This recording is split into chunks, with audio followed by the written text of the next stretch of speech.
Bismillahirrahmanirrahim. Elhamdülillahi Rabbil alemin. Vessalatu vesselamu ala hayri halqihi Muhammedin ve ala alihi ve sahbihi ecmaîn. İlk gece ben annemgile gittim. Annemin evine gittim. Annem tek bir dairede ikamet ediyor.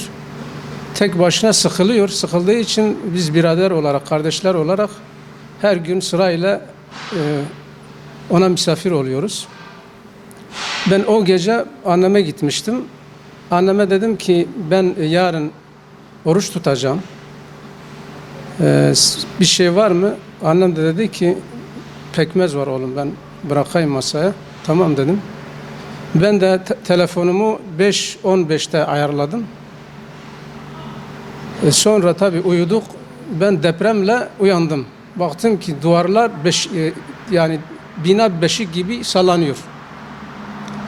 Ve duvar kolondan böyle ayrılıp yine bitişiyor. O şekilde uyandım. Tabii insan korkuyor o dehşette. O korkuda ben hemen kalktım, hemen koştum. Kapıya koştum. Annemi de çağırdım. Annem de aynı o şekilde uyandı, geldi. Birinci kapıyı açtık. İkinci kapı kilitlenmişti. Duvar sıkıştırmıştı onu. Ettik etmedik, açamadık. O anda telefonlar geliyor. Ben kardeşleri aradım. Dedim valla biz içeride kaldık, kapı da sıkıştı. Geldiler, kapıyı keserlerle vurdular, açamadılar. Sonra kapının yanındaki duvarı kırdılar. O şekilde çıktık. Yani gerçekten küçük bir kıyametti. Bizim dudaklarımız kurudu. Tabii insan beşer olduğu için yani öyle Allah'ın azabı karşısında, Allah'ın o göndermiş olduğu musibeti karşısında insan korkuyor yani.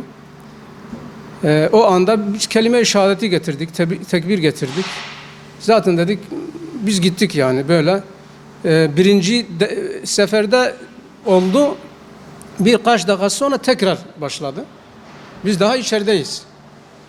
İçeride baktık yine başlayınca dedik valla bu sefer gittik. Kelime-i şehadeti getirdik. Tekbir getirdik. Sonra tabi biraderler geldiler. Allah demek ki ecel getirmemişti. Biz duvarı kırınca duvardan o delikten çıktık. Dışarı çıktı. Birbirlerimizi sorduk. Herkes tamamdı.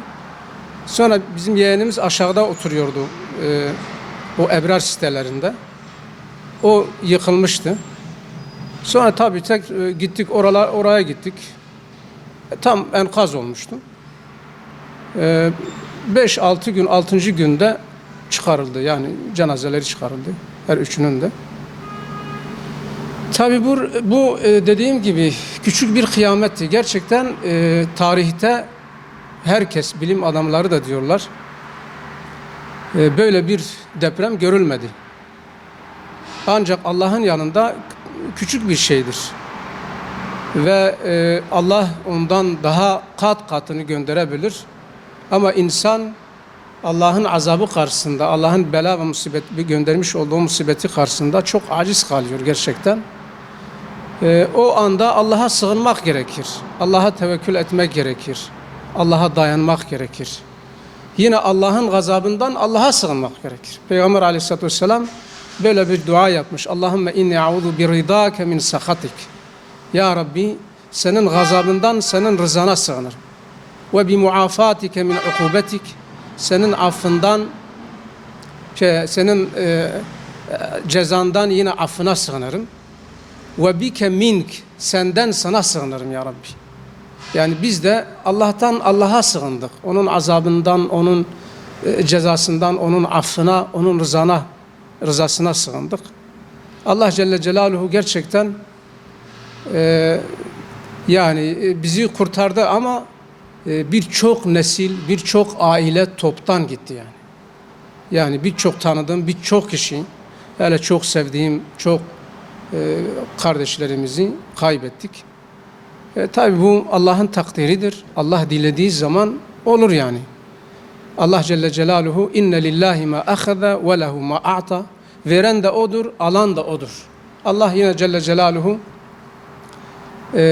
bir ayet-i kerimede diyor ki وَلَنَبْلُوَنَّكُمْ بِشَيْءٍ مِنَ الْخَوْفِ وَالْجُوعِ وَنَقْصٍ مِنَ الْأَمْوَالِ وَالْأَنْفُسِ وَالثَّمَرَاتِ Sizi elbette biraz korkuyla, biraz açlıkla, sevdiklerinizin canını almakla, fakirlikle sizi imtihan ediyoruz.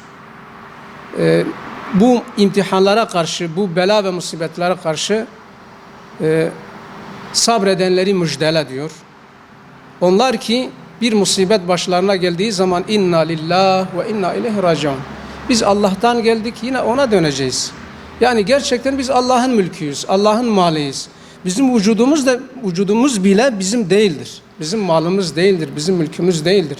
Çünkü inna lillah dediğimiz zaman o lillahtaki lam mülkiyet lamıdır. Yani biz Allah'ın mülküyüz. Kendimize ait değiliz, Allah'a ait.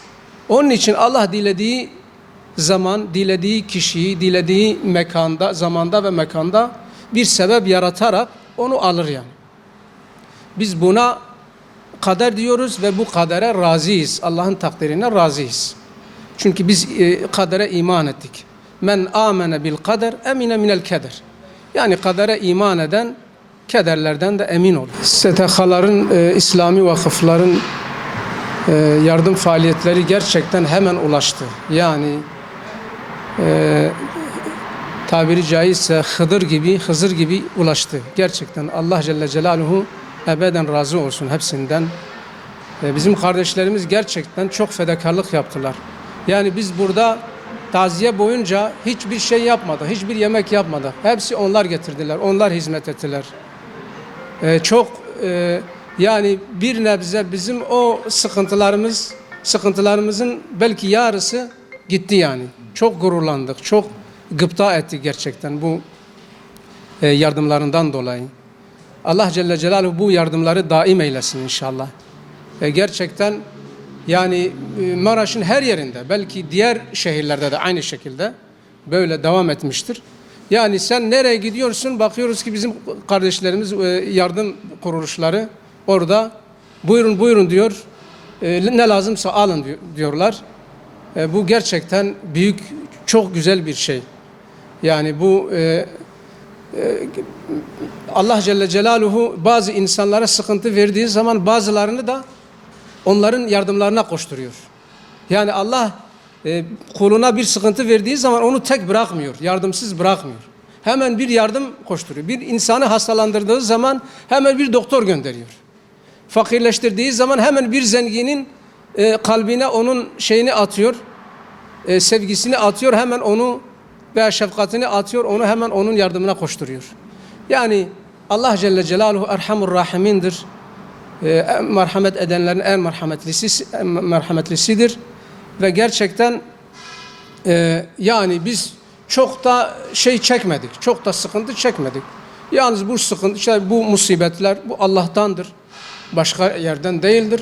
Her musibetin, Allah Celle Celaluhu'nun göndermiş olduğu her musibetin içinde bir rahmet vardır. Bir nimet muhakkak vardır, gizlidir. Yani onlar şer değildir. Belki içinde bir nimet vardır.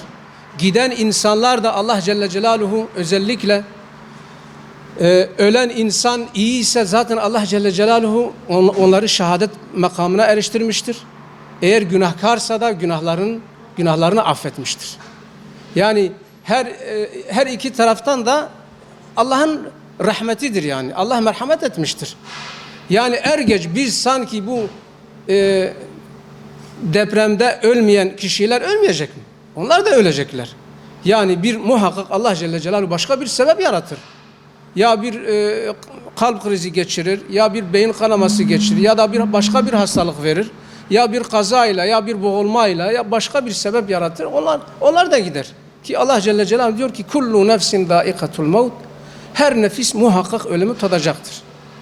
Biz şeye baktığımızda mesela korona zamanında Allah Celle Celaluhu öyle yaptı ki bütün insanları eve sığdırdı. Evlerinde hapsettirdi. Yani hiç kimse çıkmaktan cesaret edemiyordu. Diyorlardı biz çıksak belki hastalanırız. Başka bir kişiden hastalık bulaşır. Ya da bir yasaklama vardı. Bu sefer Allah Celle Celaluhu insanları evden çıkardı. Bu sefer onunla imtihan ettirdi yani. Yani hepsi Allah'ın imtihanıdır. Allah Celle Celaluhu imtihan ediyor. Bizi deniyor. O imtihanlara karşı sabredenler Allah Celle Celaluhu müjde veriyor. Onları müjdelendiriyor.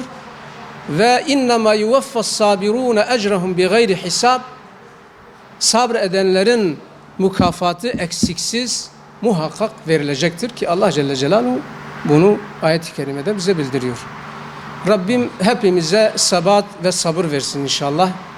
Allah Celle Celaluhu'nun göndermiş olduğu bela ve sıkıntılarına karşı bize güç ve kuvvet versin, sabır versin. Gücümüzü aşan bütün bela ve musibetlerden muhafaza eylesin. Bu bela ve musibetleri bizim günahlarımıza kefaret eylesin inşallah. Bizleri daha büyük musibetlerden, belalardan muhafaza eylesin inşallah.